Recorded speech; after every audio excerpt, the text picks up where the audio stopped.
Subscribe to my channel. नमाज एक निहायत अहम इबादत है जिसमें खुशू खुजू और यकसुई मतलूब है।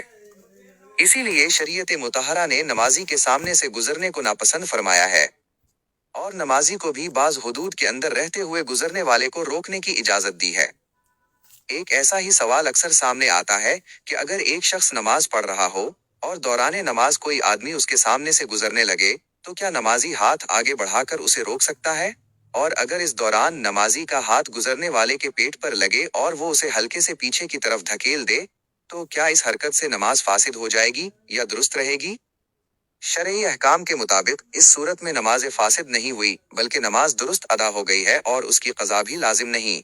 इसकी वजह यह है कि नमाजी की तरफ से की जाने वाली ये हरकत अगरचे मुनासिब नहीं थी लेकिन ये इतनी ज्यादा भी नहीं थी कि उसे अमली कसीर यानी बहुत ज्यादा हरकत करार दिया जाए जिससे नमाज टूट जाती है।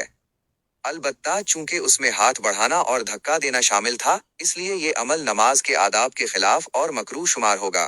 तो फिर ऐसी सूरत हाल में नमाजी को क्या करना चाहिए?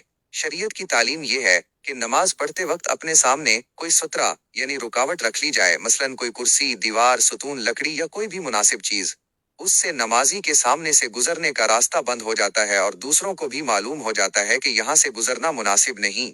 अगर सुतरा ना हो और फिर भी कोई सामने से गुजरने लगे तो नमाजी को चाहिए कि वो हल्के इशारे से उसे रोक ले या हाथ की मामूली हरकत से तवज्जो दिला दे या फिर कदरे बुलंद आवाज से तिलावत करे ताकि गुजरने वाले को एहसास हो जाए और वो रुक जाए।